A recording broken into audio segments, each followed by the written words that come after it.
Dr. Douglas Giles, and I welcome you to our latest installment in the seminar series for the Society for UAP Studies. This is a twice a month, every other week presentations by leading experts in the field of UAP studies who will share their perspectives and research with you, the audience. And if you'd like to support our mission of increasing the prevalence and level of research in UAP studies, please not only just like our videos and watch our videos, but also please become a member of the UAP Society. Information is at the bottom of the screen there. As little as $6 a month, you too can become a supporting member of our organization and support the research and education that we do. Tonight's seminar will be from our Executive Director, Dr. Mike Cifone, and he will be sharing you his perspectives on the philosophy and epistemology of UAP studies. Dr. Michael Christian Cifone is a philosopher, educator, editor, and institutional founder whose work bridges the philosophy of science, religion, and the emerging interdisciplinary study of anomalous phenomena, especially including UAPs, those things in the sky. He is the founding executive director and current president of the Society for UAP Studies, or SUAPS, a nonprofit learned society founded in 2022 to advance rigorous scholarship, research development, and public education in the emerging field of UAP studies. He is also the founding editor of Limina, the Journal of UAP Studies, a peer-reviewed scholarly journal dedicated to elevating UAP research to a high level of evidence-driven academic engagement. Originally trained in philosophy of science and the foundations of physics, Dr. Cifone first earned his PhD from the University of Maryland, during and after which he taught philosophy, logic, ethics, metaphysics, religion, and related subjects at institutions across the United States, including St. John's University, Bronx Community College, and the University of San Francisco. His scholarship currently spans philosophy of physics, evidence, epistemology, anomalous experience, and the conditions under which new fields of inquiry become intellectually legitimate. He is currently developing a habilitation Schrift in religious studies at the University of Hamburg in Germany, extending his work into a study of religion, anomalous experience, the sacred, and the limits of inherited explanatory frameworks. Across his academic, editorial, and executive roles, his work is unified by a commitment to building serious intellectual infrastructure for difficult questions today, leading to new directions in science and scholarship tomorrow. His lecture tonight will be entitled Two Dogmas of Empiricism, Beyond Institutional Skepticism of UFOs. I will read his abstract as he has asked me to do, and then hand it over to Dr. Cifone. By taking as our point of departure a recent article in the Jacobin, which critiqued the implicit and troubling argument of trust suggested by the recent July congressional hearings on UFOs, we examine the ideological underpinnings of the skepticism commonly attached to UFOs as such. In failing to distinguish the myth and mystery from the reality of UFOs by conflating UFOs with alien spacecraft, by misunderstanding the implications of current physics, and by failing to distinguish between forensics and actual scientific research, the latter of which is only now coming online for UFOs, we show that writers like Burgess simply perpetuate the dominant ideology of skepticism that has grown up around UFOs ever since the subject became popular in the 1940s. This skepticism assumes that UFOs can't possibly be of genuine scientific import because UFOs always turn out to be mundane. However, if our analysis is right, we ought to be skeptical of the skepticism itself, since, upon closer scrutiny, it amounts to nothing more than circular reasoning perpetuating unexamined assumptions, that is, ideology about science and reason. Two Dogmas of Empiricism. I welcome Dr. Mike Cifone. Okay, thank you, Douglas. It's really great to be here with you.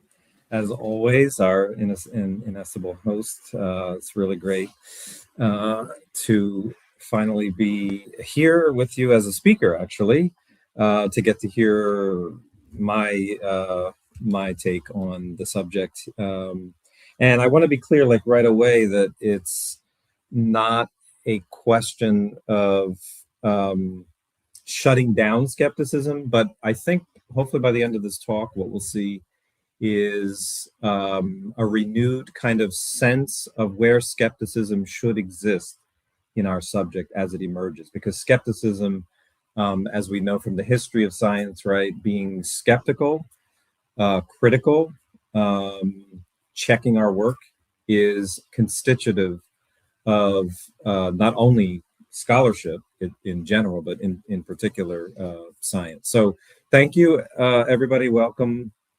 I'm going to talk about so-called two dogmas of empiricism. It's a somewhat oblique, perhaps not terribly oblique reference to an essay by a very famous philosopher of science, W.V.O. Quine. I won't talk about that essay unless you press me. But tonight we're going to talk about two dogmas of empiricism and what they tell us about institutional skepticism surrounding UFOs, or UAP as they're called today, and how to move beyond that institutional skepticism to a new kind of skepticism, which I'm actually going to give it a name, a fancy name, transcendental skepticism. And I don't roll your eyes too quickly.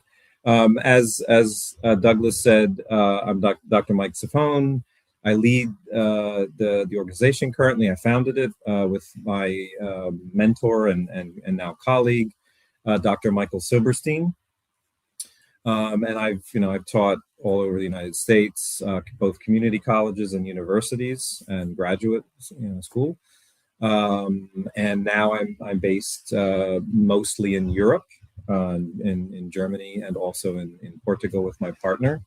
And I would like to dedicate this talk to my partner, Jefferson, tonight, who's watching from Lisbon. Hello. And the central question tonight is really, have our fundamental assumptions about evidence and knowledge, our mainstream assumptions about those things, evidence and knowledge, prevented us from properly investigating UAP?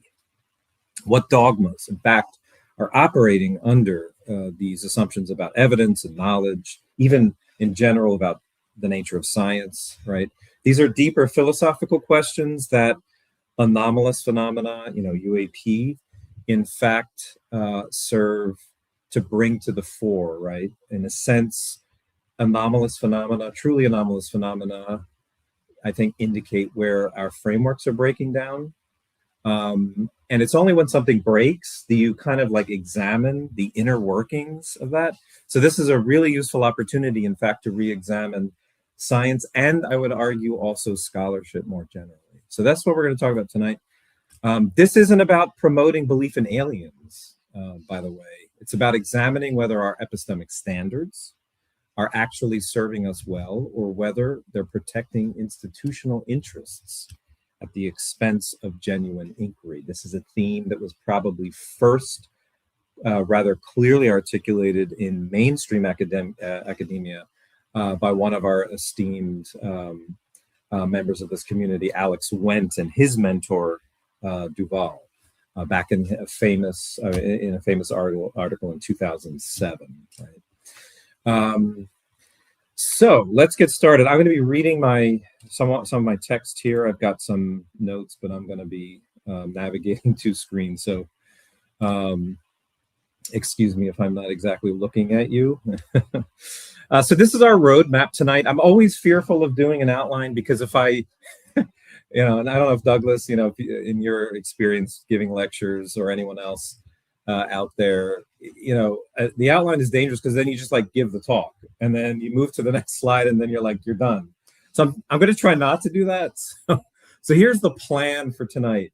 And I've limited myself to, I think it's like 15 slides. In philosophy, we could talk a lot, right? And so I'm trying to do the less is more philosophy, which a mentor of mine when I taught at the University of San Francisco advised me to do.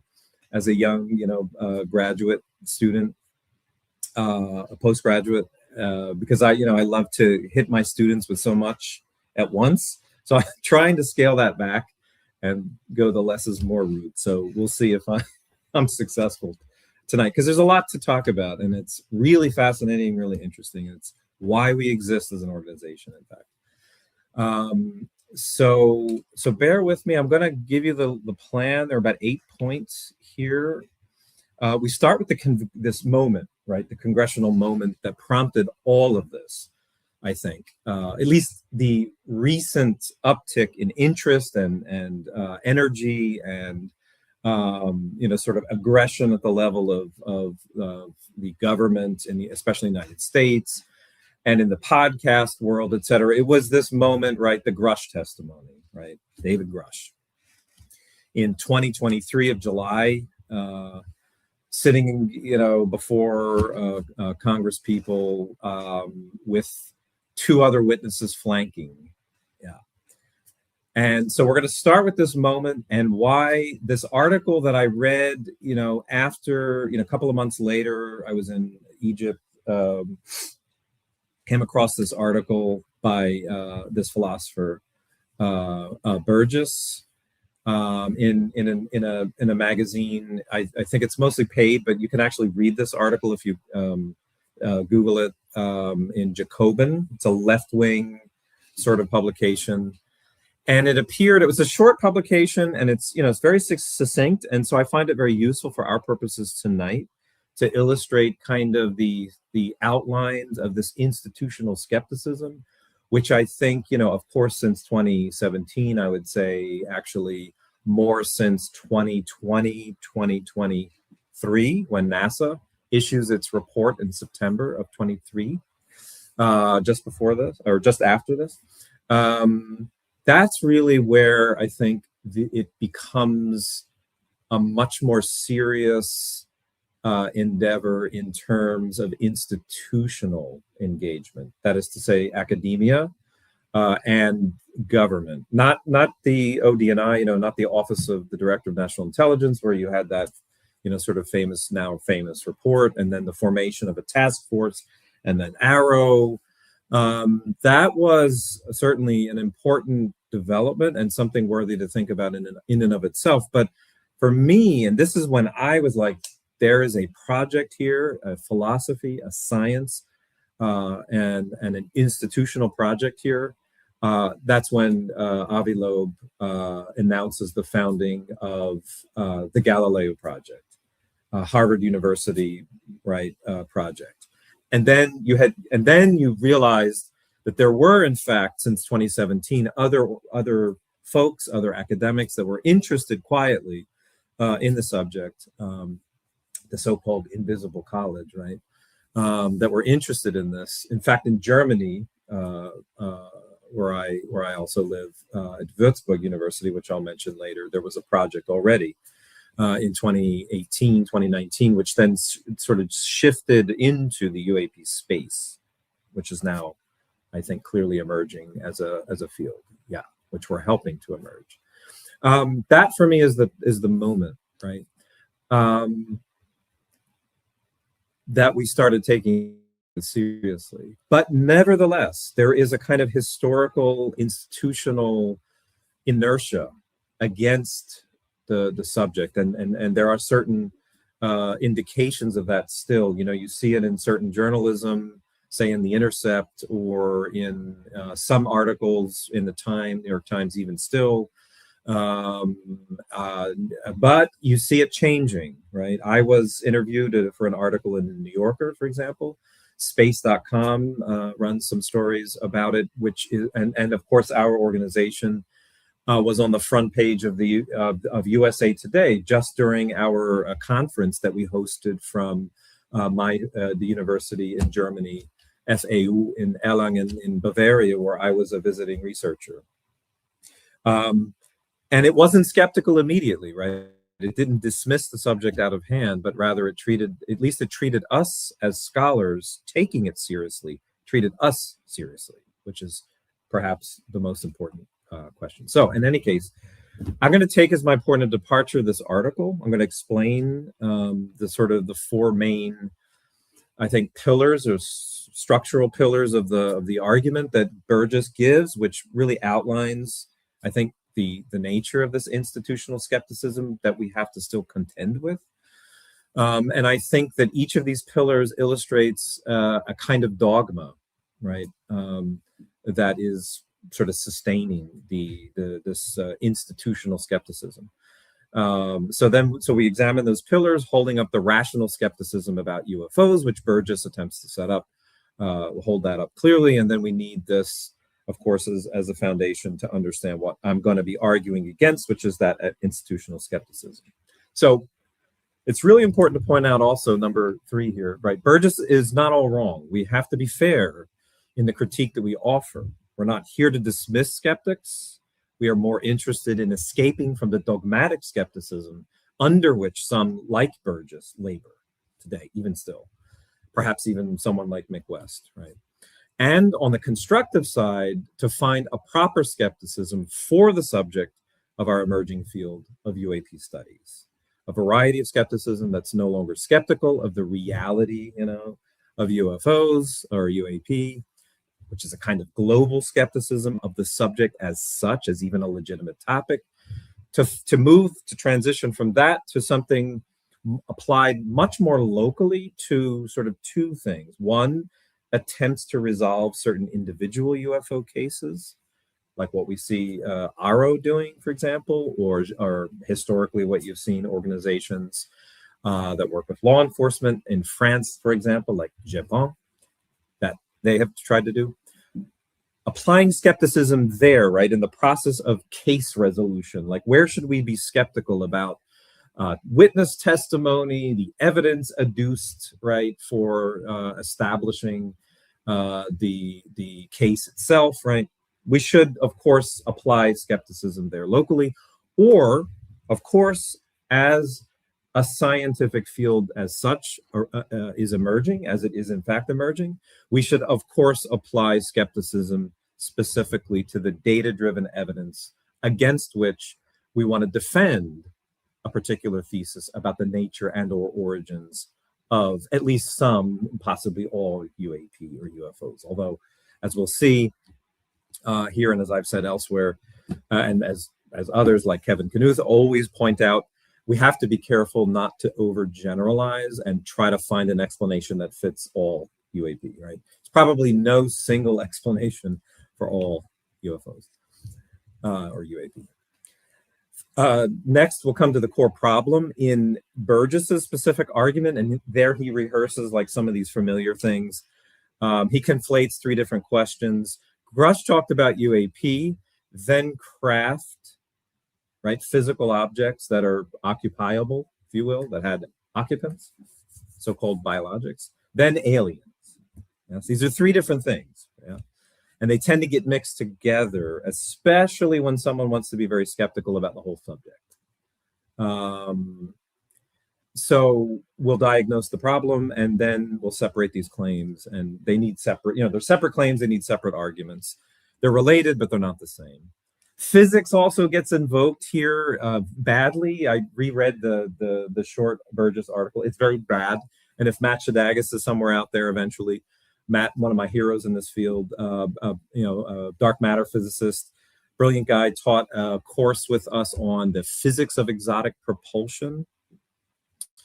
A lot of misunderstandings. And then he uses that to connect to the empiricism of a philosopher, empiricism meaning experience first, which has a skeptical element in it, of a philosopher named David Hume. We'll talk about that when it comes up. But it's a very bad, it's just straight up wrong, actually. So physics gets, thrown around here. And what we're seeing is a kind of misunderstanding of relativity and other issues that are interesting to talk about, actually, in and of themselves, but which Burgess, I think, gets very wrong. Then there's the epistemology, right? Epistemology in philosophy is theory of knowledge. How do we as human beings come to know what we claim to know? What is knowledge, right? These are all the areas or topics, I should say, that Epistemology, which is a kind of a branch, depending on who you ask, is a branch of philosophy, or at least an area which philosophy focuses on in its intellectual reflections. So then we're going to tackle the epistemology here, right? Of course, we've got the Sagan's dictum. We'll see that it in fact is a kind of trap. You know, everybody knows this. Écrit, you know, extraordinary claims require extraordinary evidence. Sounds rigorous, but it's actually circular, as I try to show, in fact. So I have to be really careful about that dictum of Carl Sagan, of course, a great, you know, astrophysicist, astronomer, very famous. And classical ufology is not appreciated, or ufology, right, as such. The pursuit of UFOs as a forensic question is not really properly understood as being a distinct endeavor from the stricter pursuit of a science of UAP, which is emerging. And usually when the skeptic is trying to argue here, they like to diss the study of it, but they like to diss the forensic study of UFOs while applying the standards that would more strictly apply to a science of UFOs, which doesn't exist. So, you know, so again, there's a sort of confusion there. And this leads to a deeper point, of course, which is how does this the sort of rationalist skepticism, right, mainstream, you know, rationalist skepticism actually, and perhaps paradoxically, undermine scientific trust. Scientific trust, to be fair to Burgess, was really a focus of his piece, and how Grusch and this whole sort of whistleblower phenomenon, in a way, either explicitly or implicitly, is eroding, and mostly implicitly, trust, and furthering that distrust of government, which seems to be a theme not only in the United States, but I think, unfortunately, it is a theme in democracies generally these days. Finally, we propose an alternative.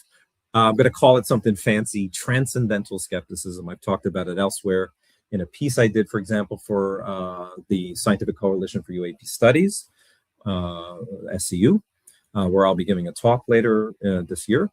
I did a piece on that specific topic for them in their, I think it's a monthly newsletter. So Douglas is probably laughing because I gave the talk, right? So I'm done. So let me just take a sip of my drink here. Okay, so let's actually do the talk. The congressional moment, right? I mean, who knows this field didn't, you know, wasn't totally like, what in the hell is being said by David Grusch, right? In famously, I think it was Leslie Kean and Ralph Blumenthal, right? Two of the three authors.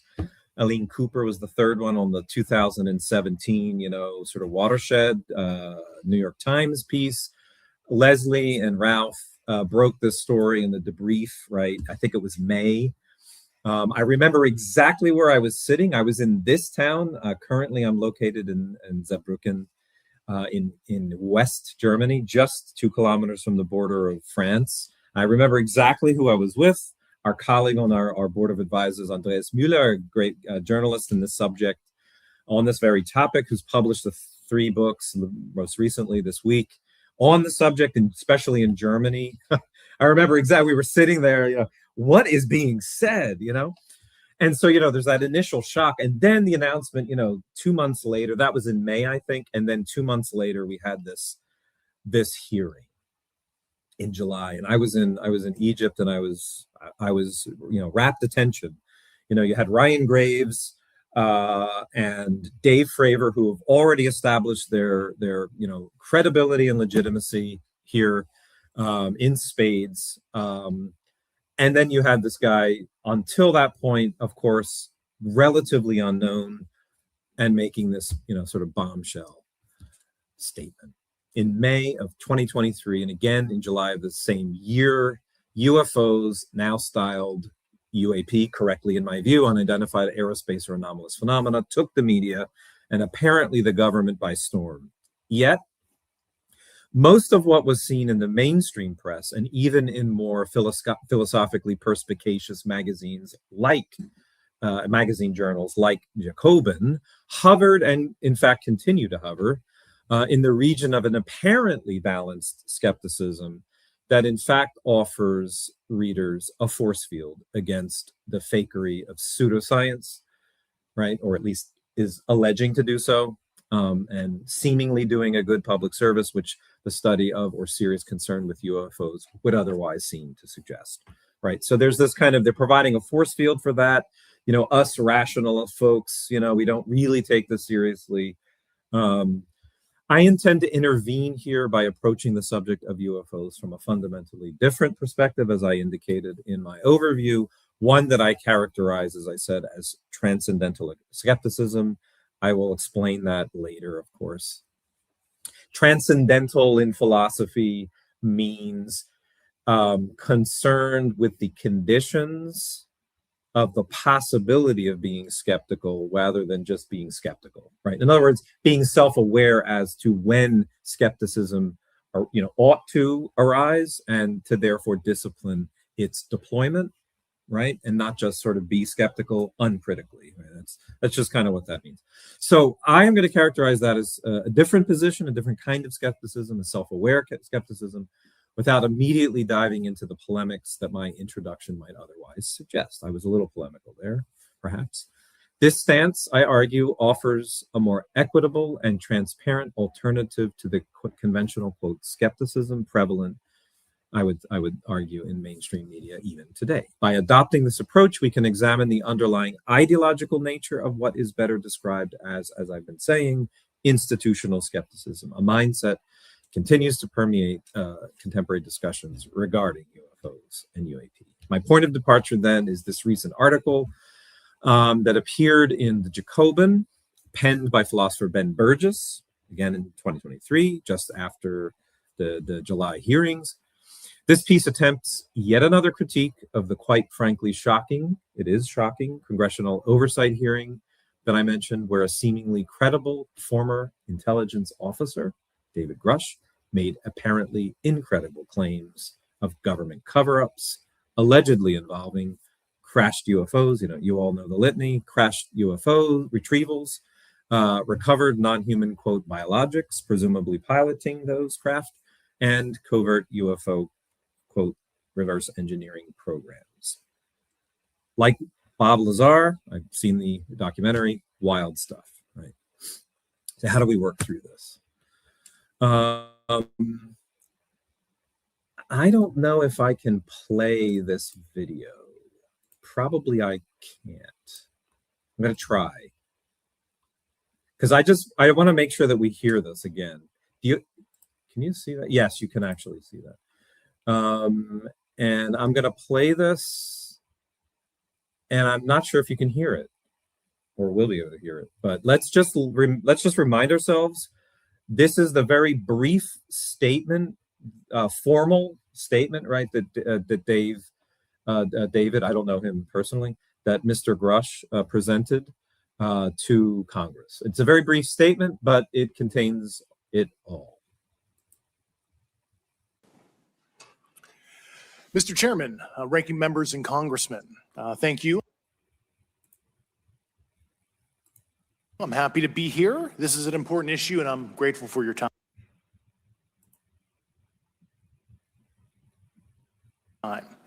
My name is David Charles Grusch. I was an intelligence. This isn't really working, is it? Yeah.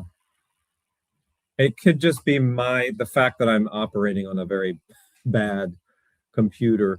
Can I ask our tech team maybe to play this if I give you the video link to the YouTube video? Is it possible that you can play it for me? I'm going to send it in the chat. I don't know if it's possible. Officer for 14 years, both in the U.S. Air Force. Yeah, I think that it's just a tech problem, like bandwidth and so on. both active duty, Air National Guard, and Reserve. Is At it the playing? No, it's not. It's just, yeah. rank a major, and most recently from 2021 to 2020.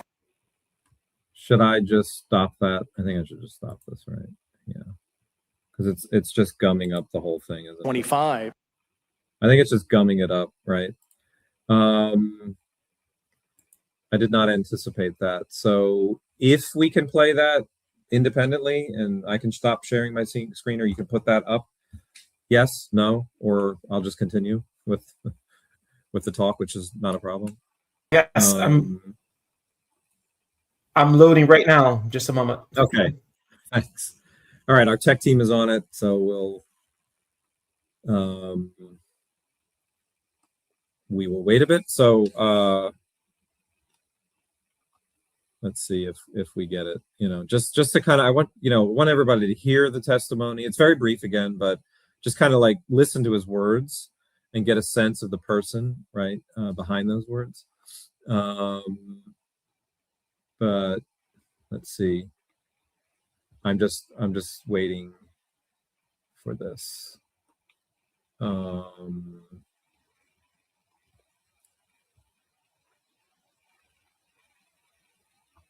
Yeah. All right. I don't know. Maybe it's just better to proceed. I mean, it doesn't add. I mean, I guess it's fine if we just proceed. So never mind, guys. So I'll just continue. I don't want to wait around. So okay. So anyway, we know the testimony. Everybody's heard it, right? And here was the response of, I'm just going to make sure that I can't see my whole screen. There we go.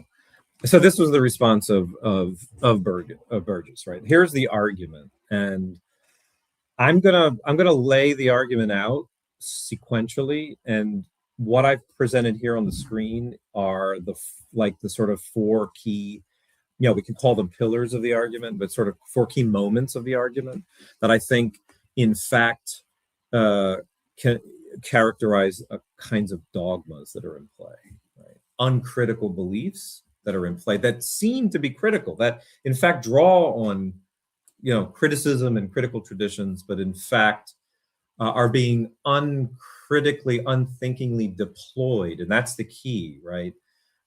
All these concepts, burden of proof, empiricism, he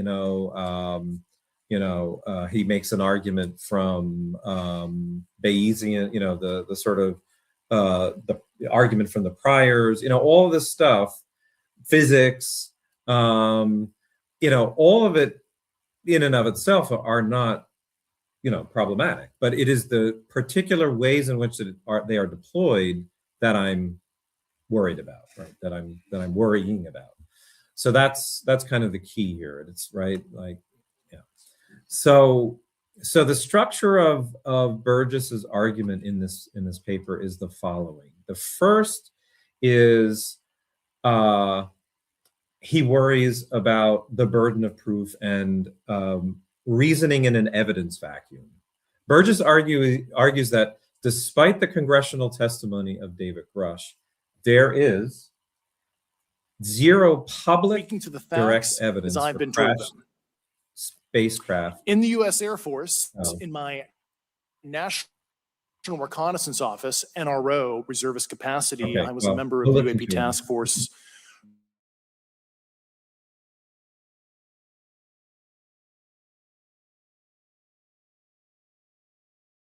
And supporting variety of contingency operations, which I was the Reserve Intelligence Division Chief backup. In 2019, the UAP Task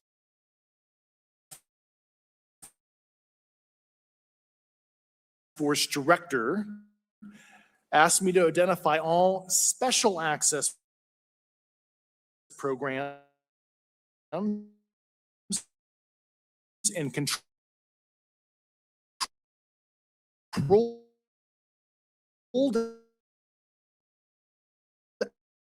academics and capacities. I was informed in the course of my official duties of a multi-decade UAP crash retrieval and reverse engineering program, to which I was denied access to those additional read-ons when I requested it. I made a decision to permission my superior and multiple inspectors general, becoming a whistleblower. As you know, I've suffered retaliation for my decision, but I am hopeful that my ultimately lead to a positive outcome of increased transparency. Thank you.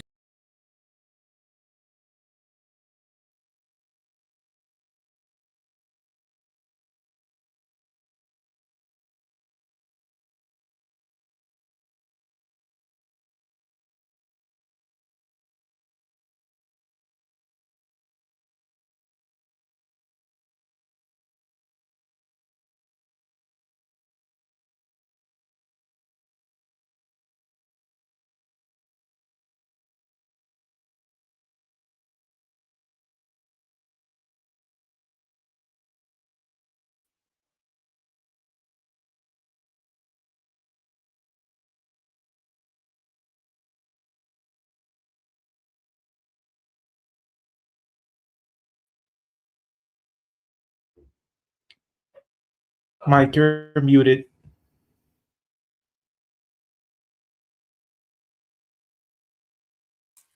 Oh man, I'm muted. So I gave my best talk just now. So let's return back to the argument. So, you know, Burgess states the obvious, right? I think, and we have to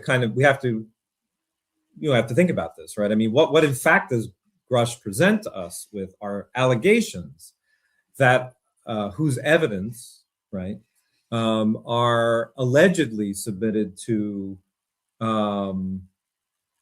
government channels to which the public does not have access, right? So presumably at some point prior to, I don't know exactly the timeline, I think it was somewhere in 2023, before the article that, you know, Leslie and Ralph Blumenthal published, there was a formal case submitted, I think through his lawyer or something, right, to the inspectors general that he wanted to make these the allegations to.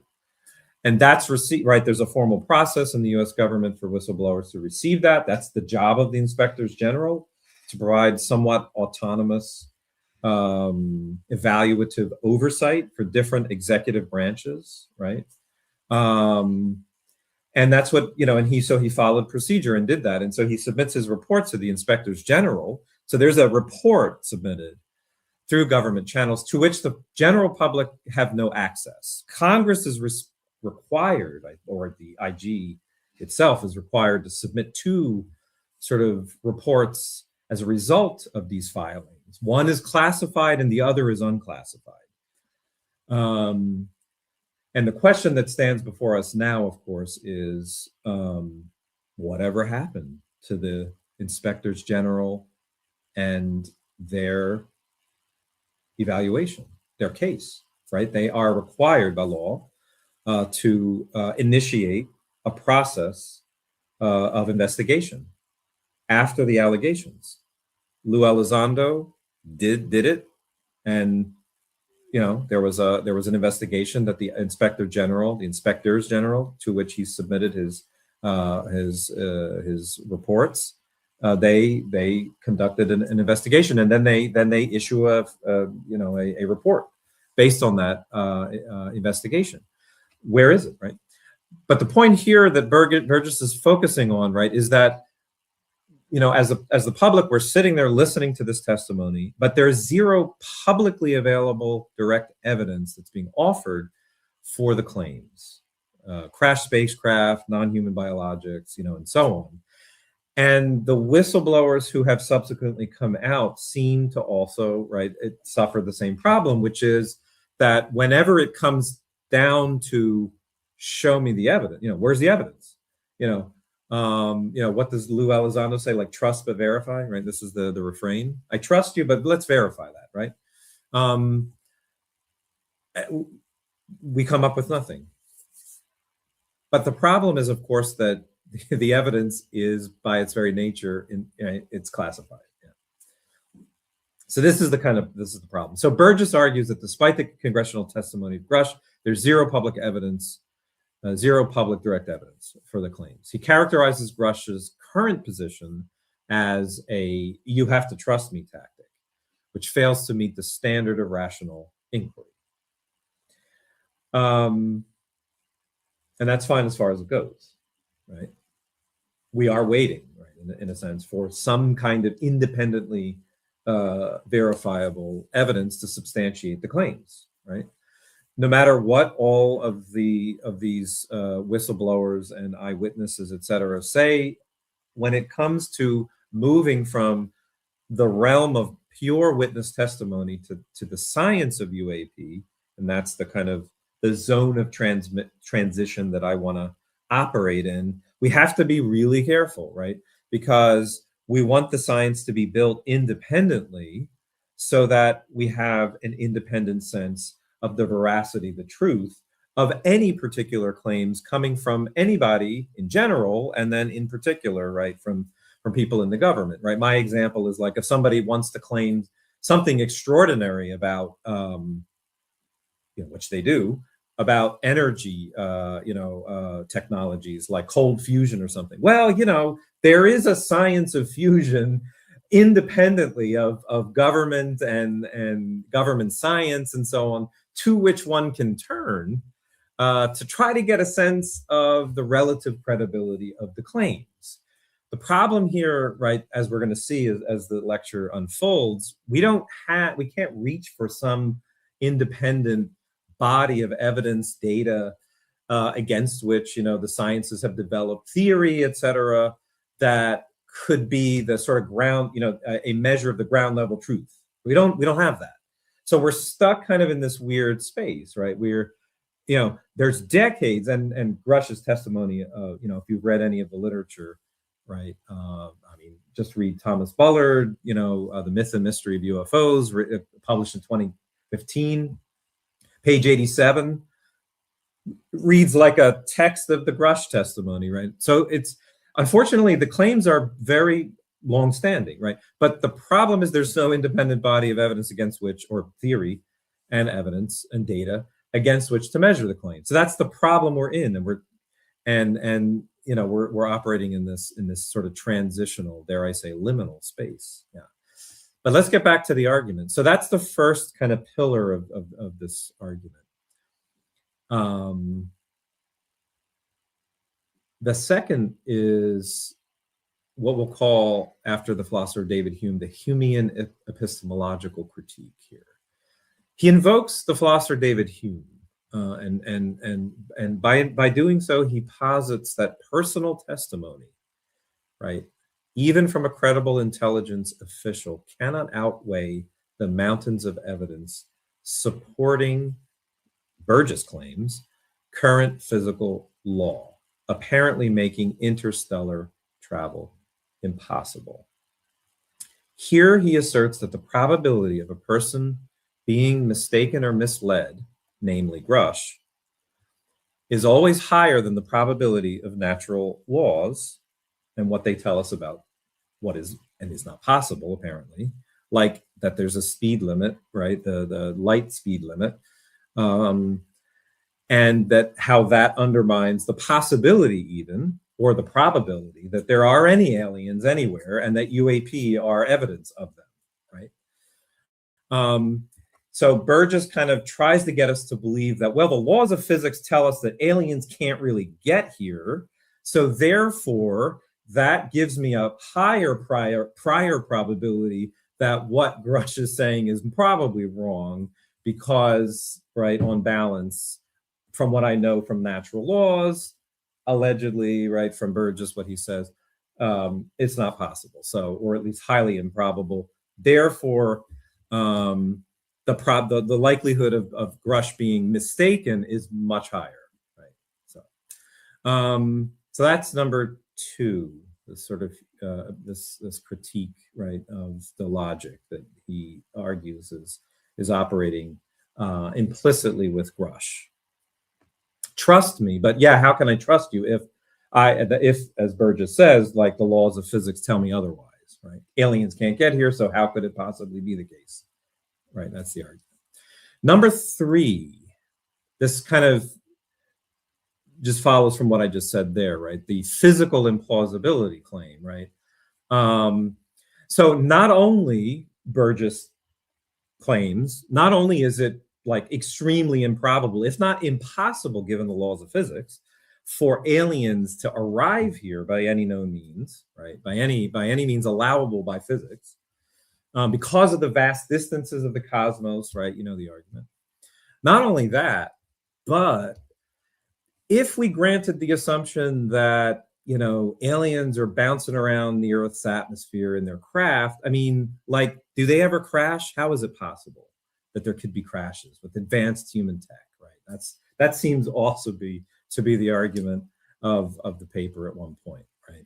So Burgess highlights a logical contradiction in this part of his argument, trying to argue that it is statistically unlikely that intergalactic craft capable of what he thinks is required here, faster than light travel, to get here, which is another problem with his argument that we'll look at a little bit later, would crash at a higher rate than domestic commercial flights. So there's a whole bunch of problems with this argument, but that seems to be the claim. Like, I think Mick West says something like this somewhere, like, you know, even if I accept the stuff about that UAP are alien spacecraft, like how, you know, that are they crashing? I mean, really, you know, how's that possible? So physical implausibility. Finally, institutional distrust versus extraterrestrial reality, right?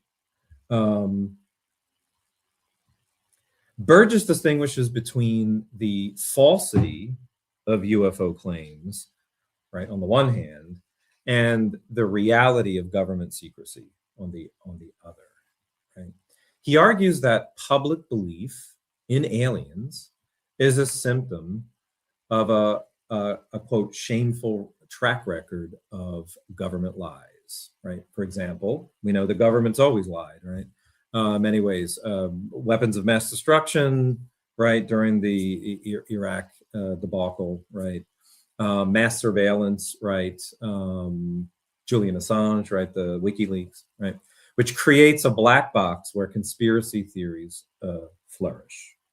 So he also wants to add this as a deep worry about the Grusch testimony. And then the argument concludes, I didn't sort of add this here, but the argument concludes with sort of a mundane cover-up hypothesis. The argument concludes that what the government is likely hiding, and there is some plausibility here, right? That what the government is likely hiding is not little green men, you know, aliens, crash craft, blah, blah, blah, but rather secret weapons programs, budget mismanagement, and embarrassing giveaways to military contractors, right? So Burgess is drawing on, right, a lot of journalism and research about the ways in which government secrecy, right, are deployed in sort of insidious ways that corrupt the very foundations of transparency that, of course, elsewhere Burgess argues is as the foundation of democracy. Right?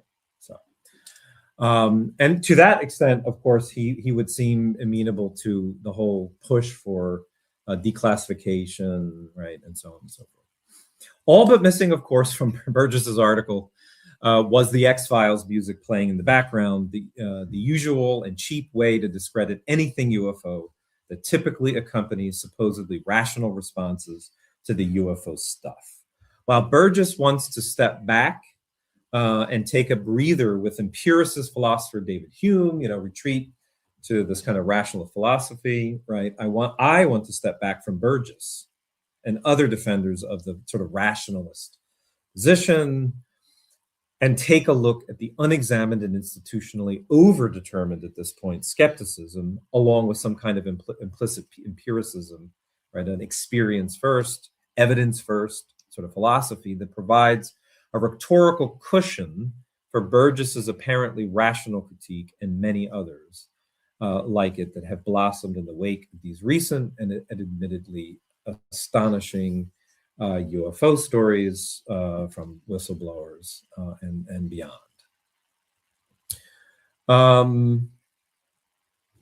We have then two issues which the article has to disentangle.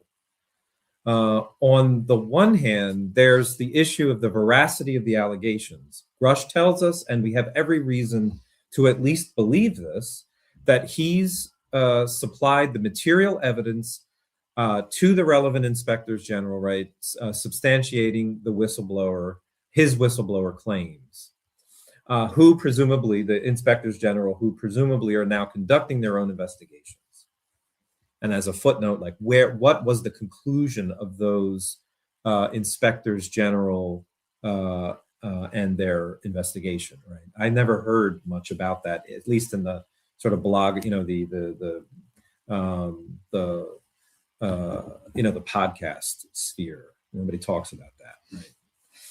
On the other hand, there is the question of whether Grusch's credibility as an intelligence official should have any epistemic bearing on our acceptance of his allegations. Should we trust, right, this government official and what he's claiming about government cover-ups and what those cover-ups are all about, UFOs? Since none of the evidence which could possibly substantiate Grusch's allegations is publicly available, it's all classified, we've been told, we can't possibly evaluate any of the evidence independently, period. So this seems to be the general thrust of the argument.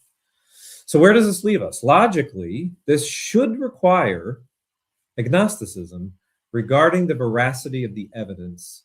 Since there's no independent access to it, we can't evaluate it, right? One way or the other. So we can't form a specific judgment about it.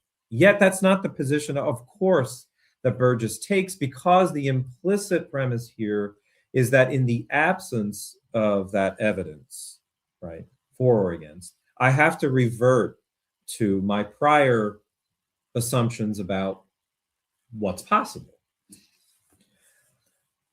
So what fills the vacuum of evidence here and gives us something more to stand on regarding the fact that Grusch's allegations deal with, well, UFOs, right? I mean, anyone can allege anything and then turn around and say, yes, but the evidence to substantiate what I'm saying can't be accessed or released to you, right? Which is what you always hear. If we're talking about angels dancing inside of interdimensional portals in my bedroom, I really don't have to wait for the evidence to be released. This is what Burgess says, because it's not something that the evidence is really going to bear out, right? I mean, this is the argument that he gives at some point in the paper. So what in fact, this is the question, what in fact fills the evidential vacuum for Burgess is, of course, the usual skepticism that is always applied a priori in the beginning, without knowing anything, to every UFO claim. And this is where Burgess and many others are wrong. Yes, it's common and accepted in mainstream discourse to discount UFOs as pseudoscience, quackery, and so on, yes. But as Burgess flies under the banner of rationalism, which cares about truth, not dogma, apparently, let's see where the UFO skepticism, which is institutionalized by now, is just more para-rational dogma pretending to be rationalism. So now we're moving into the critique of Burgess's argument, and by extension, to a critique of the typical sort of skeptical posturing, skeptical arguments we frequently encounter when UFOs enter mainstream discourse. Right? So let's be clear here, right? I mean, I'm saying that there are some things that Burgess is right about. There is no public evidence as yet. Essentially, Grusch is appealing to authorities, trust me position, but the conclusion ought to be a sort of curious agnosticism, but that's not as far as he goes, right? So let's move into the critique. Yeah. To begin with, Burgess easily conflates UFOs over and over again with aliens and alien spacecraft, insisting on returning to the term UFO as he does, as opposed to adopting the current term, UAP. Burgess forgets that the terms were switched precisely to avoid the conflation between these unidentified aerial phenomena, which is relatively neutral, and the hypothesis that some of them may be non-human spacecraft, vehicles. Right. So I would argue he keeps insisting on using UFOs. I actually like the term UFOs, but here it kind of matters because the point is that the term UFOs has this connotation of alien spacecraft. He wants to insist on keeping that term. But in fact, his argument should not want to adopt that, right? Because that conflates UFOs as alien spacecraft, right? And that's not what's actually happening from the standpoint of science. Science begins more or less from a neutral standpoint, collecting the evidence and testing the hypothesis that some UFO data, right, some data on UAP or UFOs, it can be best explained by the hypothesis that they are non-human technological craft of some unknown sort. Yes. So it's a sort of subtle point here, right?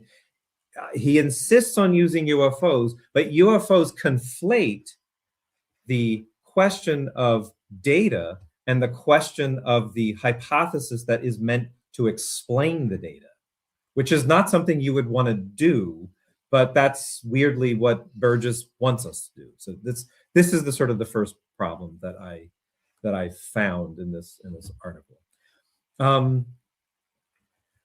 The truth is that we just don't know what UAP as a category, of all UAP, we don't know what they are.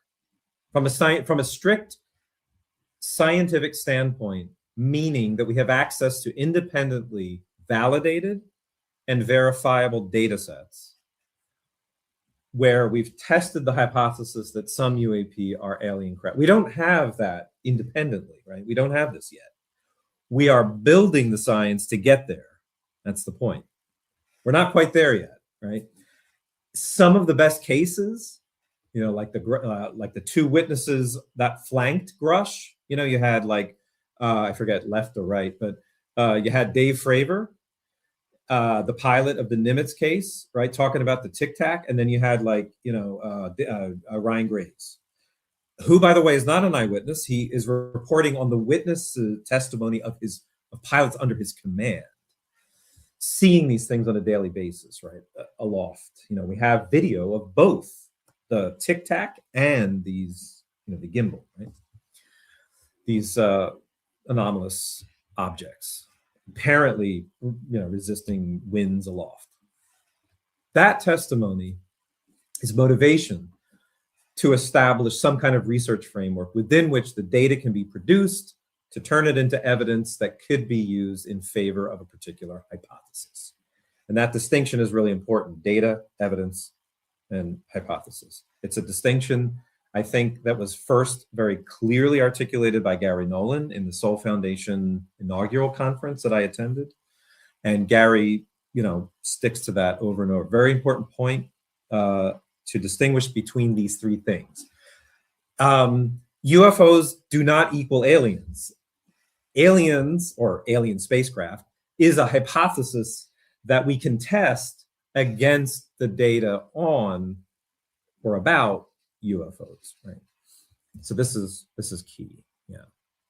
So the truth is, really, from a strict scientific standpoint, of course, we don't know what UAP are. But as the government has admitted, and as we now know, right, of course, NASA and many others, academia, right, have all supported, given the evidence has so far been collected, we cannot a priori rule out that hypothesis, because we know that some of these some of these observations that look like craft are real observations, like the Ryan Graves testimony and Dave Fravor in the Nimitz case. We don't have, right, independently validated data on those cases, but those cases establish enough of a there, which is corroborated by the evidence that the Pentagon has accepted as genuine, to motivate the scientific process. This is an important thing, right? So, so we can't, right now, we can't rule out the hypothesis that some UFOs may be advanced non-human craft. We have to accept that that is in the realm of the possible in terms of hypothesis testing. And why would we want to rule it out? I mean, science isn't in the business of telling us what must be true. That would be dogmatism. It's in the business of trying to explain what we don't know or what we don't understand. And we don't really understand what is going on with UFOs. Very basic point.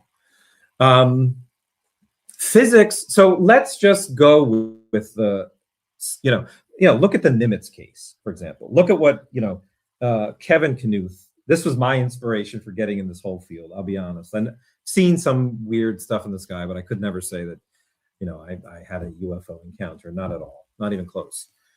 I was motivated by the seriousness with which now my colleague, and then just someone that was being interviewed on the Theories of Everything podcast, Kurt Jaimungal's show, really good show. I was like a NASA scientist taking this seriously, and then he proceeded to produce calculations. And I read that paper as a 2019 paper by Kevin Knuth, Robert Powell, Peter Reale, and the SCU team, right? Who did a sort of a review of the best cases for which there was any quantitative data that you could extract about UAP or UFOs.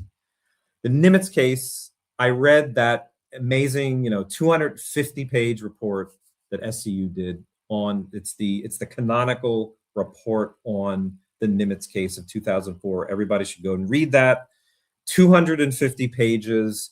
It is a tour de force of FOIA's analysis, technical evaluation, physics, you name it. This 2019 paper in the journal Entropy is what really, I was like, okay, there's a problem here. Clearly, the evidence is not yet to the standards of a strict scientific framework, right? A strict science. But I mean, you've got Dave Fravor, consistent story, multiple eyewitnesses, Alex Dietrich, his co-pilot, right? Multiple other pilots, multiple other officers seeing it on different instruments across multiple days. And then you get a FLIR video capturing the Tic Tac. Yeah. And then you've got, Ryan Graves and his pilots, right? Unimpeachable witnesses, in my view, from which you can extract, from that testimony, you can extract quantifiable data. Kevin Knuth, in that 2019 paper with his colleagues, produces the hard physics. And yeah, it seems impossible, right? I mean, you're talking about, in the Nimitz case, you're talking about speeds in excess of what the Artemis capsule was doing, on reentry, which is, reentry, when you reenter the Earth's atmosphere, from lunar, deinsertion or whatever, you're talking about Mach 35 or something like that, right? And then the amazing frictional forces. This thing, 40 foot long is doing something like, at one point the calculation was when Dave Fravor sees the thing coming towards him, and he tries to engage it and so on. Thing disappears, he blinks his eyes, it's gone. The radar operator says, hey, it's 60 miles away at your cap point, this classified rendezvous point. Calculations in the SCU paper, 205,000 miles an hour, right? I mean, Mach 250, it's ridiculous. Power output in the 1.5 somewhere gigawatts. I mean, in 3/4 of a second, crazy stuff. Let's just go with that for a minute. Does physics actually rule out interstellar travel? Right? Let's think about it. What Kevin shows in that 2019 paper is that if we just accept those, ballpark figures, and he was, they were very conservative. I mean, they even modeled the error. I mean, they sampled it at different possible error, right? In the witness's vision and the instruments, and I mean, even if it was wrong, by an order of magnitude, it is still ridiculously implausible. But if we take that testimony as minimally plausible, right, truthful, then the reason why we can say that some UAP, like the Nimitz, are alien spacecraft is because they demonstrate flight characteristics that spacecraft would have. So what Kevin showed is that if you were able to maintain the speeds that the witnesses say, I mean, that we can deduce from the phenomenology of that witness testimony, which the SCU does and which Kevin does, that if you can sustain those speeds, you can easily travel to the next star system and to the other edge of the universe. I mean, to the edge of the universe, depending, on how close to the speed of light you get. So, but the strange thing is that Burgess conflates a number of things here. First of all, he seems to suggest that you need faster than light travel to get here from any other star system, which is just false. Relativistic physics is, special relativity, close to the speed of light, but not quite there kind of travel is all you need. And I think what Burgess is trying to say is, well, yes, but no biological creatures sitting on, inside of the craft, inside of that Tic Tac, for example, they couldn't survive the trip because it would just take too damn long if you weren't going faster than light to get from the star system to here. The problem with that argument is that is literally false. It's literally false. It misunderstands the profound realization about the nature of space and time that was the insight that Einstein gave us in special relativity. In fact, and this may not be commonly appreciated, in fact, for the time and space are relative, according to relativity. For the people on board the ship, right, the time that it takes to get from point A to point B, let's table the question as to whether it's possible to achieve the speeds. That is an engineering question, which is another thing that Burgess really never addresses, is the engineering realization of the physics that we do know. That's a whole other, right? It's a whole other interesting topic, right? Just let's stay with the, sublight travel, yeah? Assuming we can do it. And there's reasons why you might think that you can't get that fast, right? And we can talk about that later, but let's just assume you can do it. If the argument is that, well, look, no aliens can actually get here because you'd need faster than light travel because no biological organisms can survive the time, during the time it takes to get here, because, it would take tens, if not hundreds of thousands of years, let's say, to go from Zeta Reticuli at 39.9 light years away to here and back, right? Which is about, I don't know, it's all like 100 200, 300,000 years to travel, like saying, let's say going as fast as the fastest satellite, which is, I think, currently moving at 20 to 30,000 miles an hour, something like that, right? Voyager, for example, will make it to the next star system in 80,000 years or something like that, right? And it's moving at, I forget the latest speed. It's, I don't know, something like, 20,000 miles an hour, something like that. 80,000 years. No biological creature can survive that. They can't be here, right? Well, unfortunately, look, aside from this engineering question, that's just simply not true, because time and space are relative according to Einstein's theory of relativity. So on board the ship, it would take an arbitrary amount of time, depending on how fast, how close you reached that speed, the speed of light. If you went, for example, I did the calculations tonight, if you went, let's take Zeta Reticuli, 39 light years. If you went 0.99999% the speed of light, the approximate experienced ship time, like if you had clocks on the ship and they were calculating, measuring the time, the persons, the alien beings, if you will, on the ship would experience precisely 63 days of ship travel. A stationary observer on Earth, of course, would measure, they measure the distance as 39 light years, and of course, under conventional propulsion, it would take, hundreds of thousands of years. But at 99% the speed of light, the ship passengers are experiencing time and space dilation. So in fact, the distance is shrinking and the time is slowing. On Earth, it's exactly the opposite. So from the point of view of the Earth experience, it would take many tens of thousands of years for these things to arrive to us. So Burgess gets it backwards. From our point of view, the UAP are ancient.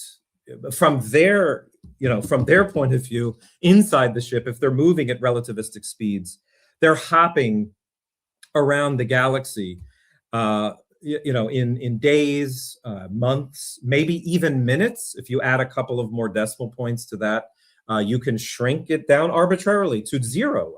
It goes to zero, right? As the gamma factor of contraction goes to infinity, right?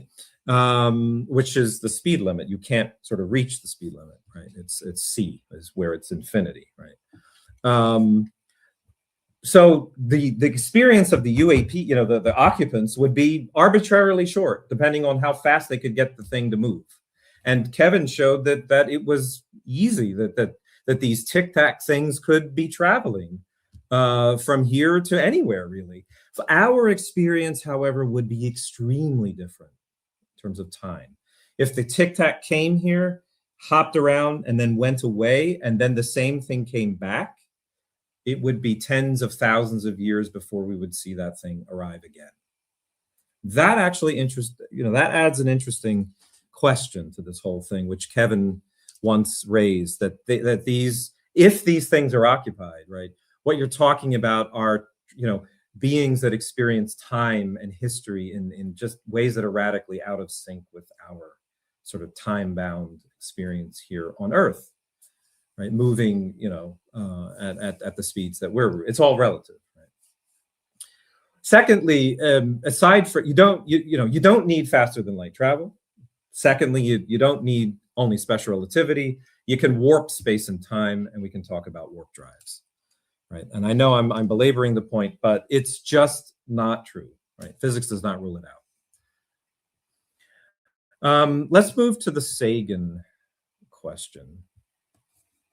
Well, if we don't have that extraordinary evidence, then we should obtain it, according to the dictum, right? But how can we obtain the evidence if there is a consistent drumbeat in mainstream media and elsewhere that says there's nothing here? This is another confusion on the part of just about everyone who repeats Sagan's overused and little examined dictum in connection with UFOs. If the science isn't or won't be done, we'll have no evidence at all, let alone of the extraordinary kind that we supposedly need. If everyone is convinced UFOs are mundane and no one does the science because of that prior conviction, then in logic, we call this situation a tautology. It's circular. And that is the trap, the Sagan, the dictum trap here. In particular, it's a trap that reliance on naive, sort of Bayesian arguments about prior probabilities, I'm sorry, I'm using a technical term, won't get you out of. It won't get you out of this problem, and indeed might lead to that problem in the first place. As my friend and colleague, I've mentioned him before, former NASA scientist and now a university professor in Albany in New York, Kevin Knuth tells me, who is himself trying to, of course, break through academic dismissal of UFOs and do the actual work of the science to fill in this evidentiary vacuum, right, that Burgess is taking advantage of in his argument unfairly, of course. The situation is exactly the one that we program, for example, our learning algorithms to avoid, right? And he's in his part of his field involves working on learning algorithms, right? Getting stuck at what he calls local optima, which we know work really well. We have to program the algorithms, he says, to deliberately walk away from these local optima in order to explore the larger possibility space. In other words, avoid getting stuck in what we know works. Right? You can't learn anything if you don't step away from what has already proven to work in the past. Even though, of course, you just step away from those optima, right?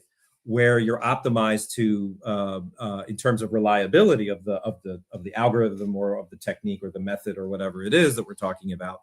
As you depart from that, of course, you inherit the risk of uncertainty, right, that it will fail, but you don't learn anything if you don't take the risk, right? That's the point. And that's what we're faced with, it seems, here with daring to do the science of UFOs. Otherwise, we get stuck. So why don't we apply the same kind of reasoning in science? Ironically, with what this tautology does, perhaps unbeknownst to Burgess and other rationalist defenders of science against pseudoscience, is to slowly and perhaps subtly erode our trust in the very institutions of science which the dictum and past figures like Carl Sagan wanted to protect. If all science does is to stay in the familiar zone of local optima, how, in fact, will it progress? It has progressed, so presumably it can't be afraid to explore. And it has explored with crazy suggestions in the past, one of them being the Einstein suggestion, by the way, right? That was ridiculous. Time and space, relative and contracting and expanding, what is that?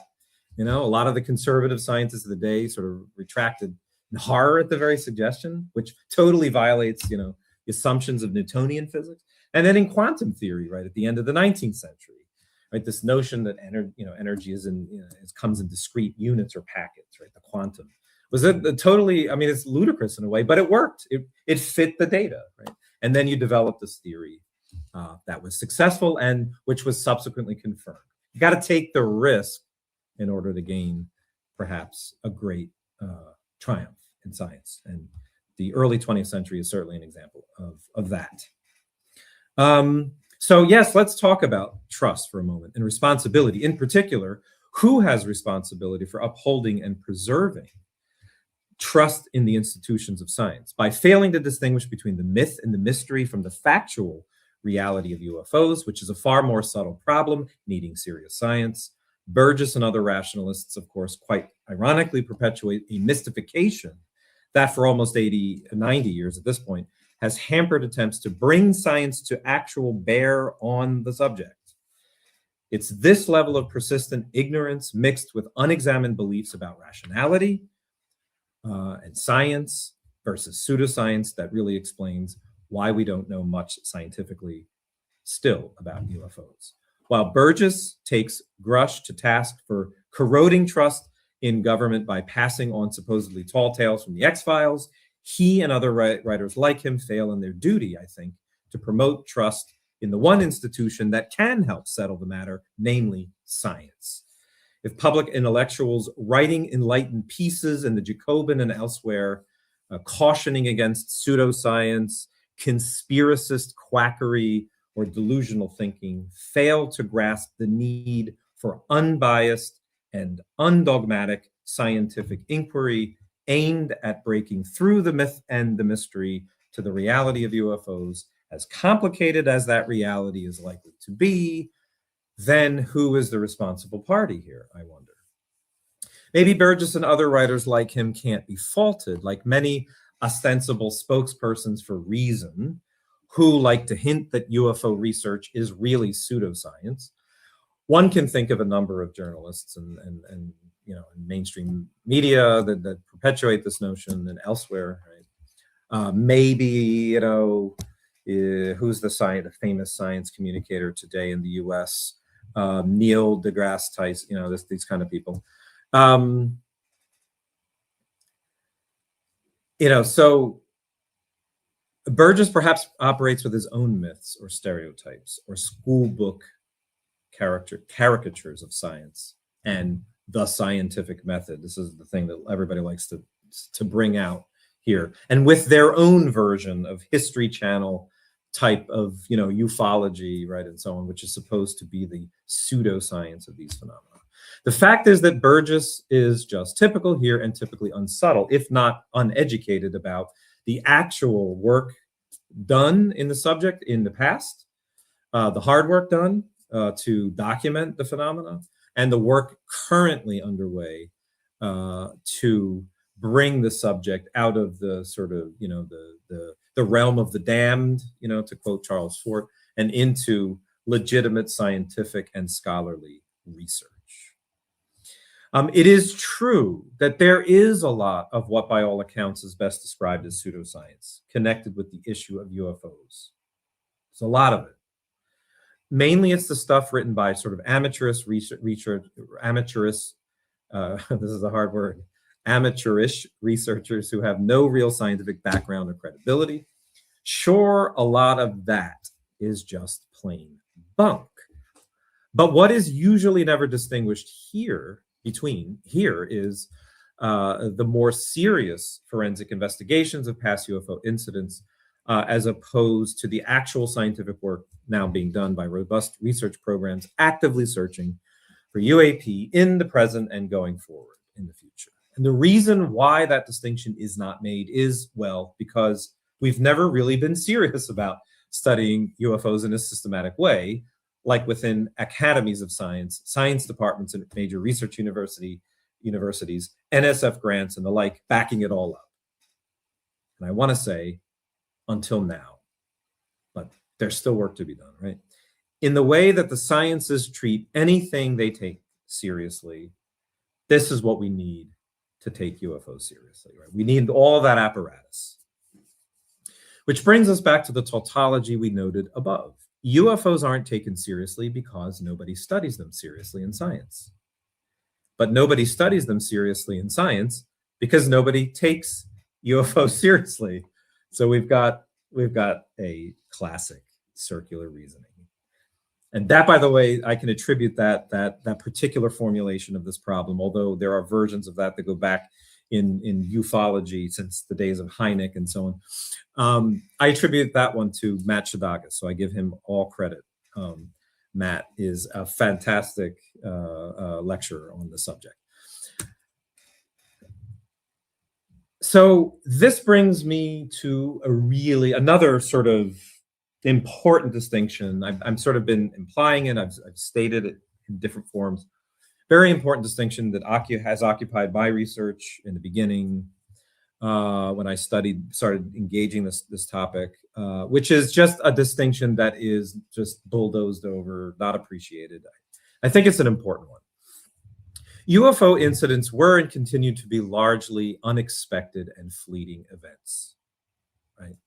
They are adventitious, unexpected, random seeming, happening to a range of individuals, but for which we only have reports of inconsistent quality and depth of recording. This raises an obvious but very basic question. Can you actually have a science here? And I would say, although in my text, I say no, but I really mean a qualified yes. You can have a science of that sort of phenomenon. It's a forensic science. You can have a forensic science of UFOs. That's what we've been doing in a sense. Many people for decades have been trying to do that.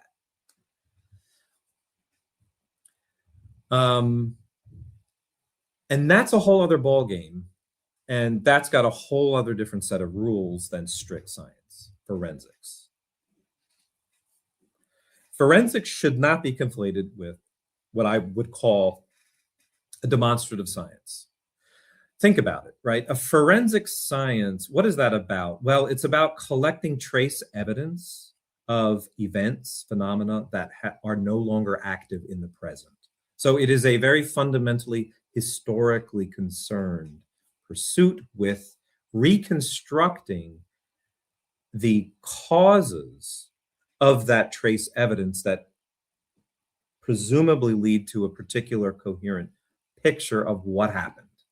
So forensics in in classic ufology, you want to know who done it, right? You want to get all the trace evidence, witness testimony, et cetera, and you want to create a compelling picture of something that happened to cause that evidence, to bring that evidence about, whether it's the testimonial evidence of the witnesses recalling from memory what they saw, the perceptions, et cetera, or the ground traces or other physical evidence that a UFO might or allegedly has left behind.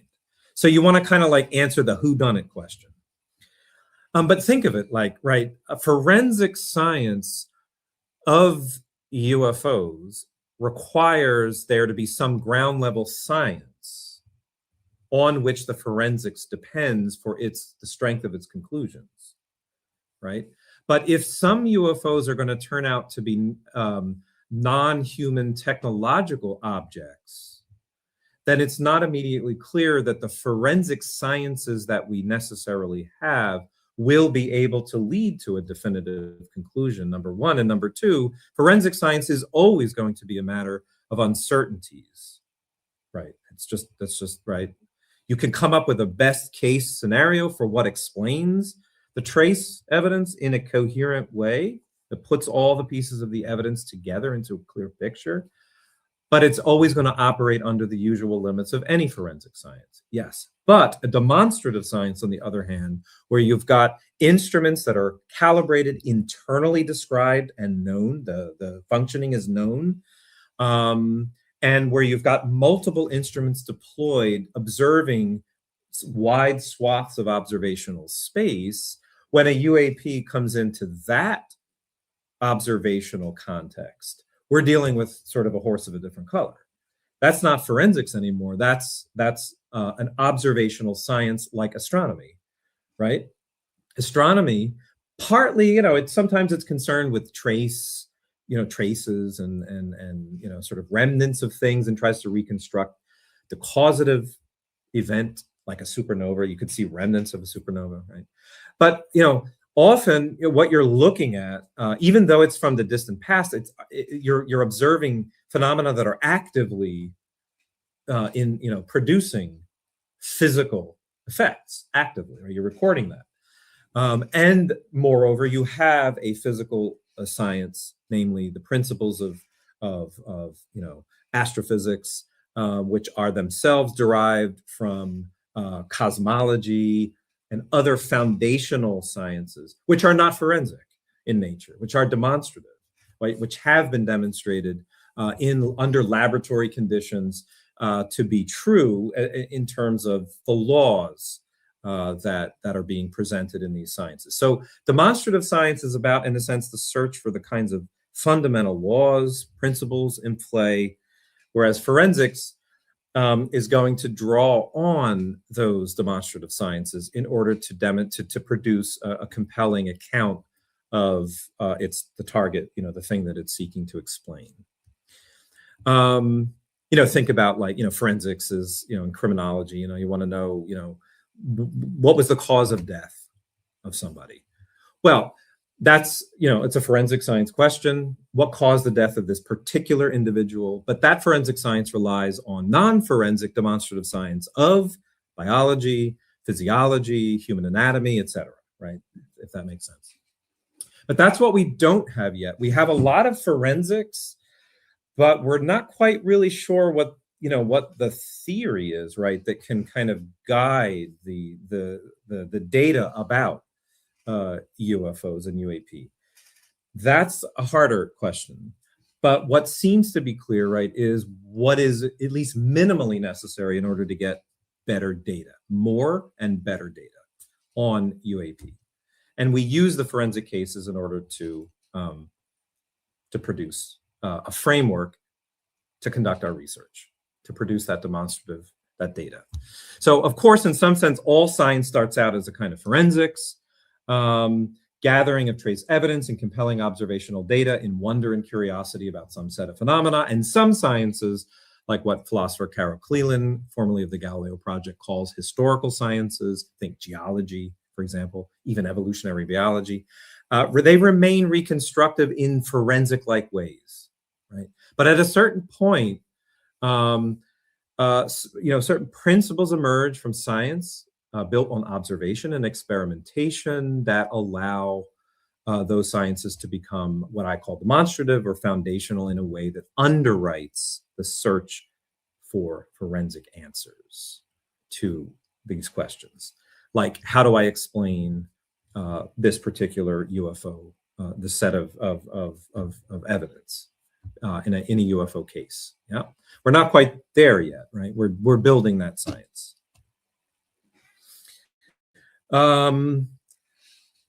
Many of the more serious investigators of UFOs even seem to get it wrong here, as they do forensics with a mix of science and criminology while thinking it's unproblematically scientific, right? So just take a look at the sort of veritable farce that was the 1969 University of Colorado Condon report. Maybe this is what critics here mean when they offer their rejoinder that, oh yes, the scientific community did look into it. They did, trust me, but found there to be no real scientific value to UFOs. And so, end of the story. In fact, that was Condon's final estimate of the situation. All that this University of Colorado study, in fact, this committee did, when you actually look at the, the methods, it seemed, was to perform a forensic audit of UFO cold cases. And some cases that they received during the time that the study was being conducted. I read a memoir of Craig, I forget his first name. He was on the team, that would be sent out to basically do forensic cold case, forensic case follow-up. But that's what it was. It was a sort of a forensic pursuit. They didn't audit any scientific research program to study UFOs. And the Condon report was meant to be a final assessment as to whether or not the government and generally the scientific community should take the subject seriously and whether there was value in so doing. And of course, famously or infamously, Condon's conclusion was no. It's not worth anything. Nothing of value is likely to be produced here in the study of UFOs. That was the conclusion of this, 1,500-page, 2-volume report. When you actually look at it, it's really, in fact, a forensic audit of cold cases. They didn't actually audit any scientific research program to study UFOs. At that point, I think there might have only been one, very few. In fact, they recommended against setting it up in the end, ironically. So we ended up in the same tautology. With no active ongoing research on the subject, no research programs, no university support or funding, no nothing. We're convinced all UFOs are uninteresting for science, sure. And that's where we've been for decades. What has never been set up with any level of seriousness and durability, with significant institutional backing in the history of our dealings with UFOs is, the actual scientists of the Galileo Project, those over in Germany and elsewhere in Würzburg University are doing under Hakan Kayal right now.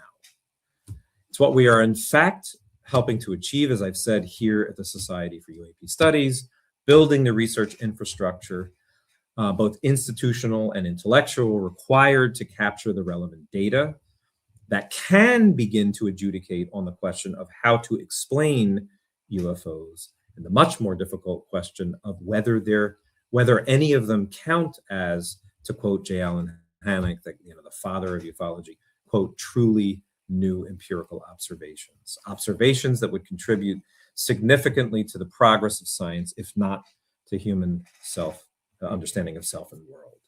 So who erodes trust in science? If anyone wanted to read the most recent peer-reviewed publications of these groups that I've mentioned, and there are others that are emerging, they learned that this distinction between the mere historical forensics and active science is increasingly well appreciated and helps the emerging field solidify and move on.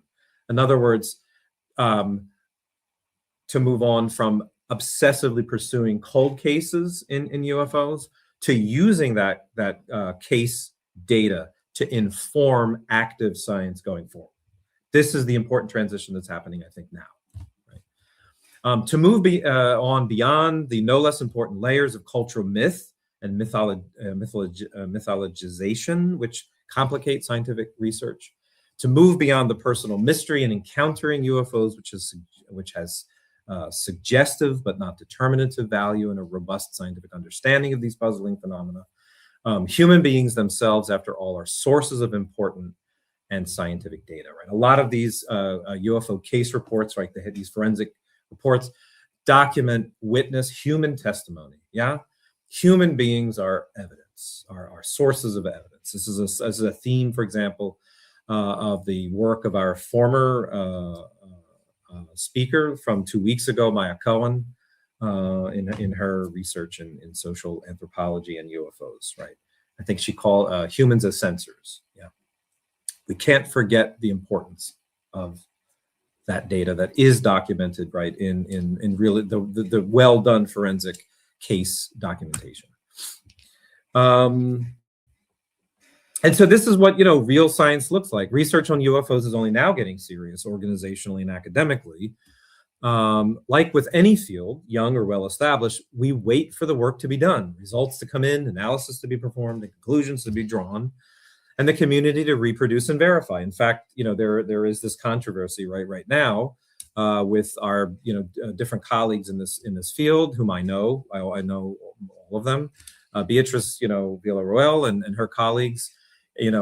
For the first time, we're dealing with actual data, and she's testing so with an intrepidity, right? She's testing the hypothesis that some astronomical observations are anomalous reflective sources that could be characterized as UAP. This is a brilliant possibility, looking in ways and characterizing in signature terms, looking in ways at archival astronomical observations that we wouldn't have otherwise thought to look before, right?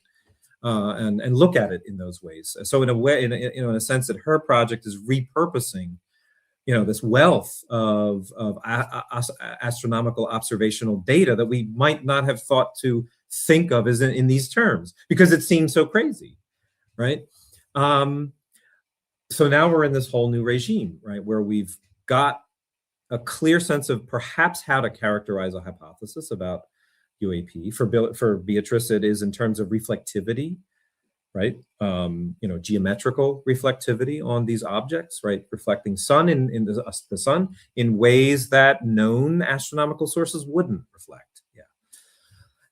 And then we have the question of the data, the data itself. The current critique on the table is that the photographic plates on which the initial research program relied were unreliable. And so that we need, therefore, to generalize away from these astronomical plates to perhaps digital sources, like from the 1990s when digital capture of this data was being practiced and used, right? Which is what we see continue to today. So that suggests future projects like maybe employing the different orbital observational platforms to look for the kinds of things that Beatrice is suggesting. And in fact, in another project, she suggested an exoprobe. She suggested actually specifically designing instruments to look for these signatures, which is another brilliant suggestion, because what we need to have a rigorous science is a specific observational framework in place designed for this purpose. We can't just wait for UAP to incidentally appear, on a radar or on some, on a pilot's dash cam or something, right? This is important indications of what it is that we're trying to look for, but that can't be definitive, right? And you have to sort of leave that behind in a way, but make sure that is still informing the kind of research that we're doing, right? We have to make sure that the forensic case compilation is informing the science, and that the science is helping us understand how UAP are appearing, yeah, to witnesses. Most of which, unfortunately, does tend to be explainable with conventional hypotheses. In any case, back to so this is what real science looks like. Purposely built, instrumented observation networks, right? Robust reporting systems, right? Data validated, compiled, open access, right? Transparent. This is what we need. Like I was saying, the forensics, all of the case reports and stuff, which need to continue to be done in a way maybe to reflect these new and more robust scientific frameworks and data, pipelines. We have to make sure that the forensics are input and not conclusions. Yeah. The cases are inputs; they're not where we can make our conclusions. Yeah, I think this is an important issue. And then, in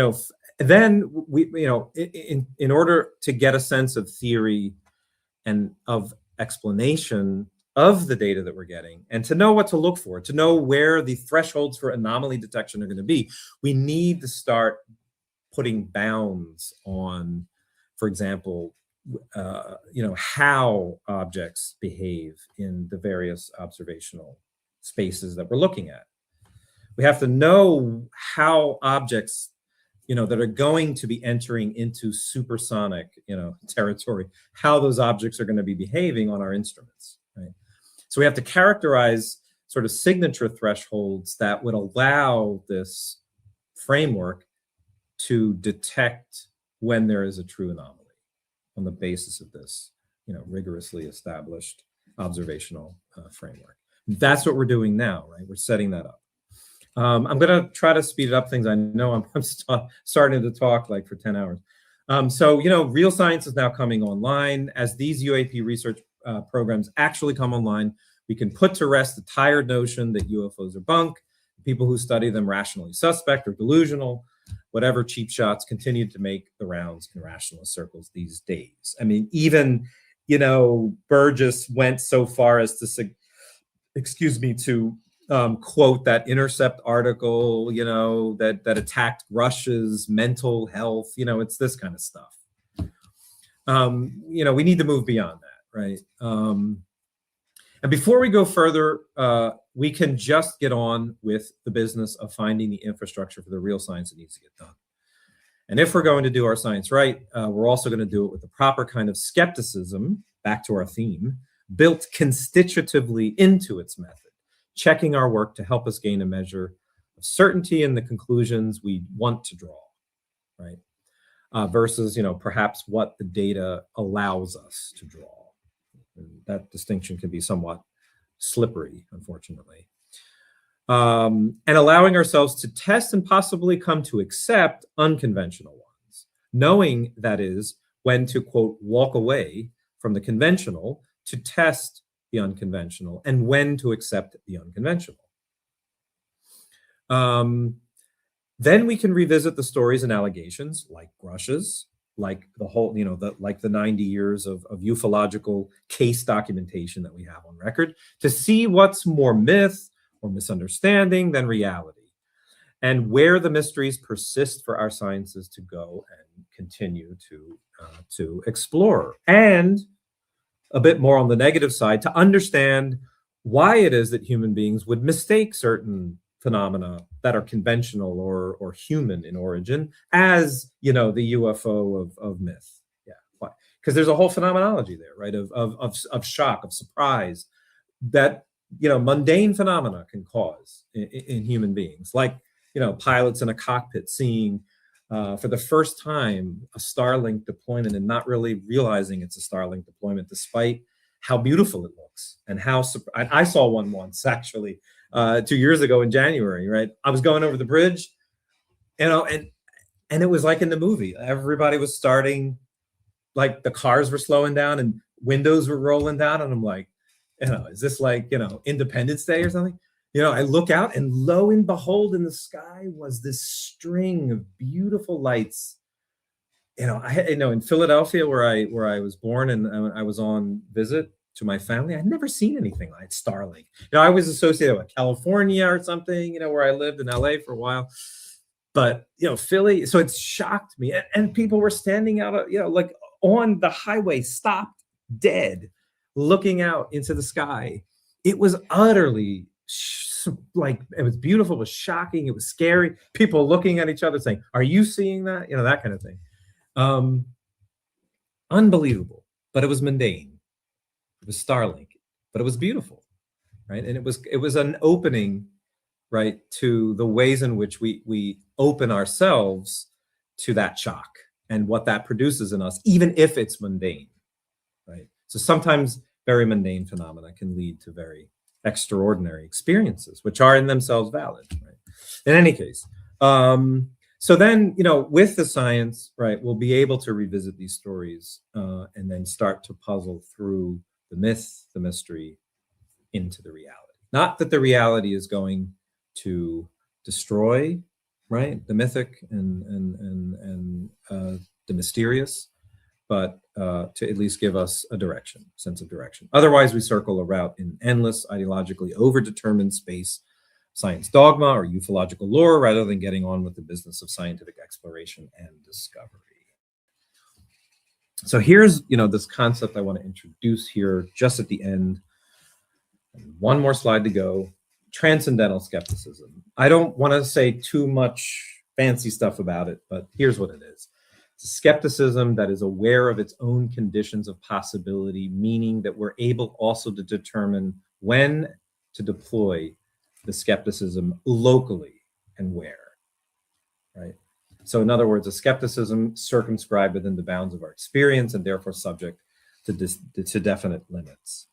It turns the skeptical lens back on skepticism itself, and therefore, I think, humiliates it and renders it humble.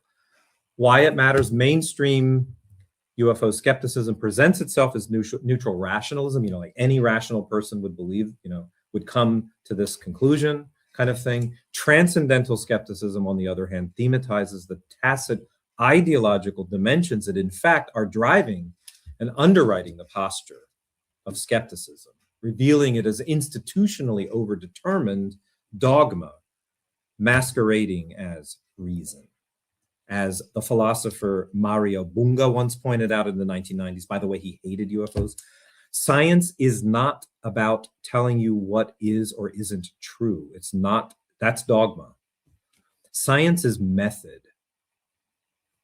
right? It's not a body of beliefs. This is an important distinction, but yet it becomes institutionally, in the mainstream, there are these structural reasons why reason, and science and so on, technology, et cetera, they become these institutional forms and produce ideological dogma, right? And I think that's, now we have the conclusion. So mainstream skepticism amounts to circular reasoning, generally perpetuating unexamined assumptions, that is to say, ideology about science and reason. And I've, be skeptical of skepticism. Here is my moral, my lessons.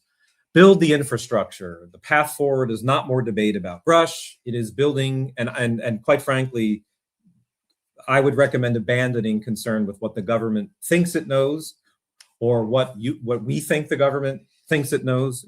That I think is a black hole, and one into which infinite amounts of energy and effort can be expended, for which nothing will ever, I think, return.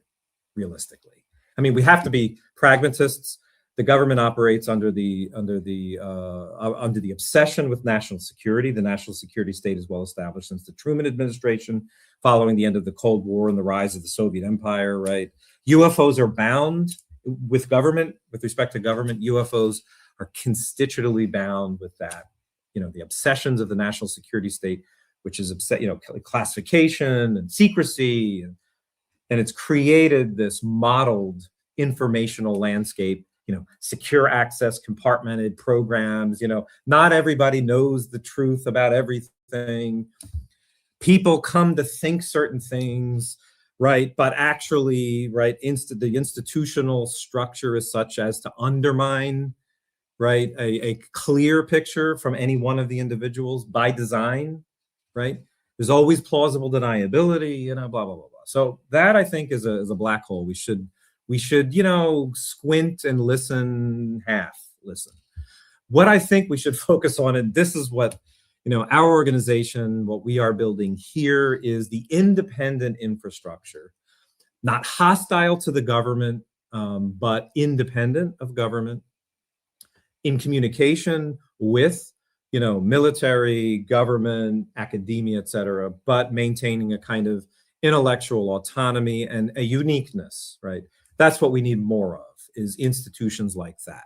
We're building that here. Other organizations are building that. SCU, we see, some indication, like the Soul Foundation.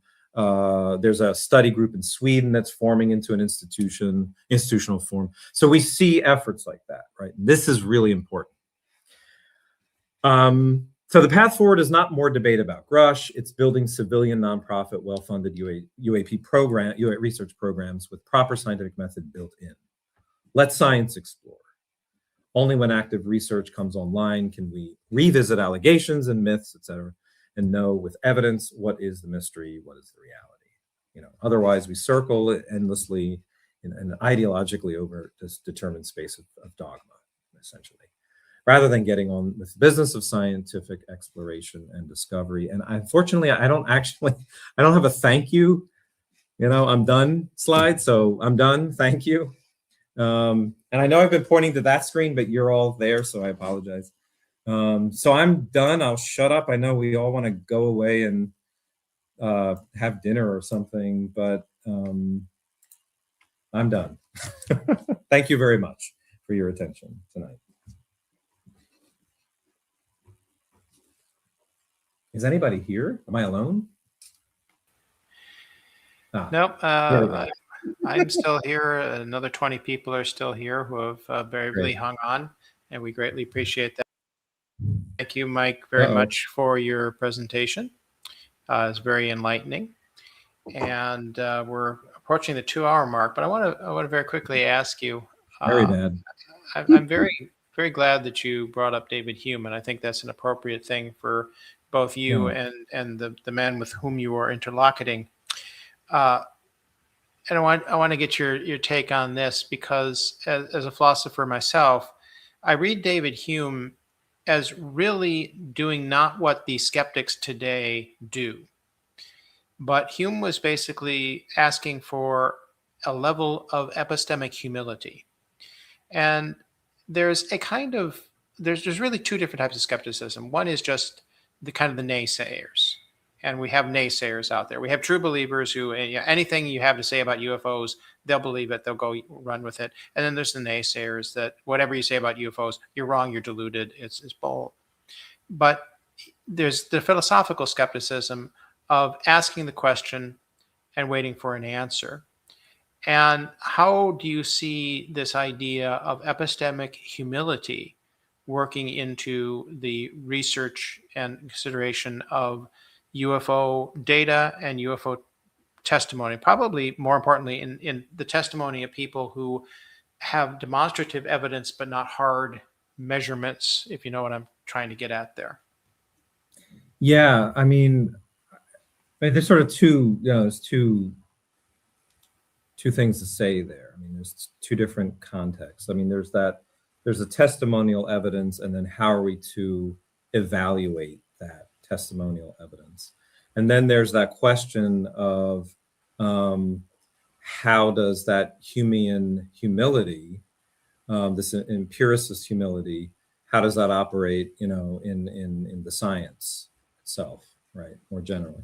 So I think, in terms of belief, formation, about what am I supposed to conclude in terms of the testimony that people are giving me, and where I think, to talk about humility, where I think that comes up, is in estimating, the extent to which the witness may be operating under certain, conditions that the witness is not aware of, which might undermine their belief in what it is that they experienced, right? So we have to accept that, human beings, our perceptual experience is rather limited, and that we might think, we might come to believe a certain thing,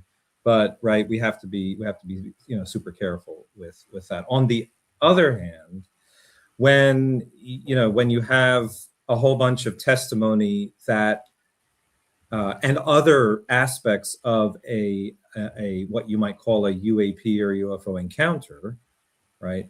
We also have to be careful and humble enough to be able to form a coherent picture that captures the entire context of evidence too. That could also be relevant, and that's what I see is often lacking in those who attempt to subject different UFO cases to skeptical critique. Like take, Mick West, for example. The method there is divide and conquer.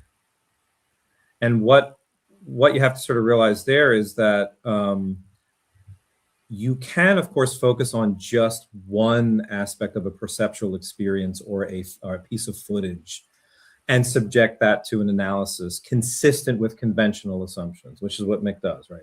He takes the Tic Tac thing or whatever video independently of the background context of the witness testimonial, et cetera, just looks at the video. Well, we know from philosophy of science that any evidence in isolation is going to be consistent with any number of hypotheses, right? And so what am I supposed to conclude from that? If I don't also add into that an understanding of that, the context of evidence of that within which that video is situated, I'm not going to be able to really appreciate how to evaluate the significance of the video. Yes, of course, any video is consistent with any number of of hypotheses, especially if I have very little quantitative data associated with the particular video, right? So I think, to go back to a more general point here, right? So Hume begins with skepticism to knock down our dogmas about the nature of reality, and rationalism, right? That I can deduce the nature of reality sitting in my armchair. He was attacking, the rationalist philosophers who thought that they could have this sort of godlike insight into the nature of reality.